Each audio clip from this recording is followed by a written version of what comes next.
అందరికీ నేను మీ Pragna. Welcome to my channel Pragna vlogs. ఇవాళ దేవి నవరాత్రులు స్టార్ట్ అయిపోయాయి కదండి. మనం మూసపేట్ ముత్యాలమ్మ టెంపుల్కి వెళ్తున్నాం. ఈ మూసపేట్ ముత్యాలమ్మ టెంపుల్కి ఎందుకు వెళ్తున్నామంటే ఇది మా తాతగారు కట్టించారు కాబట్టి అందుకే వెళ్తున్నాము. తాత అంటే అత్తమ్మ వాళ్ళ డాడీ అనమాట. తూమ్ నరసింహరావు పటేల్ గారు. ఆయన ఎక్స్ సర్పంచ్ కూడా తాత.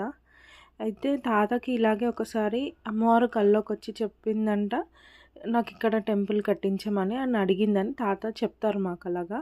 అయితే తాత మే 17, 2010లో అక్కడ విగ్రహ ప్రతిష్టాపన చేశారు.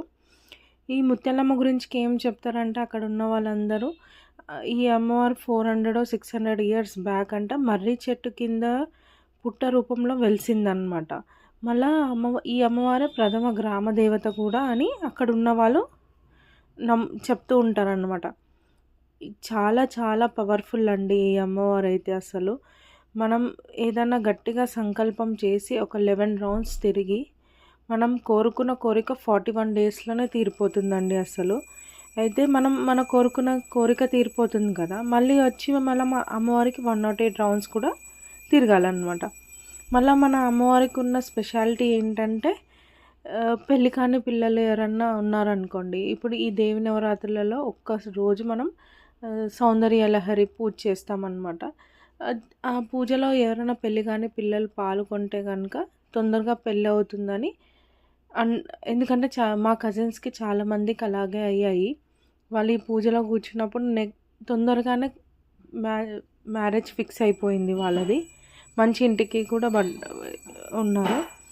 అయితే మళ్ళీ ఇంకొకటి ఏంటంటే ఇప్పుడు ఎవరికైనా అప్పుల బాధలు ఉన్నాయనుకోండి, అవి ఇంకా తీరకపోతే ఏం చేస్తారంటే ఆ మర్రి చెట్టు ఊడలు ఉంటాయి కదా, ఆ ఊడలు తీసుకొని మన లాకర్లో పెట్టుకుంటే కనుక తొందరగా అప్పుల బాధలు తీరిపోతాయి అన్నమాట.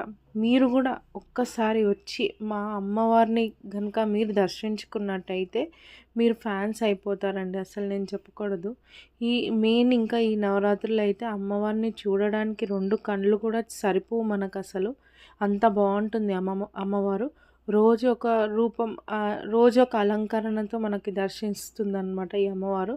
ఒక్కసారి మీరు కూడా ఈ మూసాపేట్ ముత్యాలమ్మని దర్శించుకోవాలని కోరుకుంటున్నాను.